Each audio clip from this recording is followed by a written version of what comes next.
The mood changed during 2021 and changed particularly in Auckland. It got more difficult, right? Well, it all fell apart, It did. didn't it? Yes, it did. People just didn't feel like she had a plan to get out. We saw a response that was, to be perfectly honest, chaotic. People were just getting tired of the restrictions. People felt hemmed in by that. I think also those what looked like very draconian measures, and they were. We have a public service that is almost incapable of delivering. It was sort of a mixture of horror and humour. We always expected there'd be a limit at which New Zealanders would say we've had enough. Inflation started really taking off. National really successfully framed it as the cost of living crisis. All of the decisions about Auckland were ultimately being made in Wellington. National had a change of leader too, and that boosted their polling. I guess my personal mood shifted. Everyone just fluffed around it. The unfairness and ineffectiveness of the MIQ. People who couldn't get to their parent or child's funeral, to their deathbed. I didn't see much evidence of compassion. There was a lot of fatigue with COVID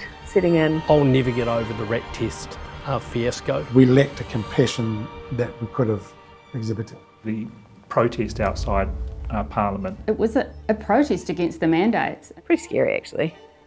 Protest. There's no question that some of it was unhinged. It was a groundswell, it was a rising up. I don't think it was a purely organic movement. I think it's a real shame that we're starting to see this violence in our politics. When they first turned up, there were nooses hung in the trees. And you're going to get a few silly people. It did become very bitter and angry. There was a wider spread sense of discontent. I mean, the toll on her and on Grant, both of whom I consider to be good friends, was enormous. Crisis leadership isn't ever going to be perfect. We did a lot of stuff to prime the economy, to kind of get the stimulus going.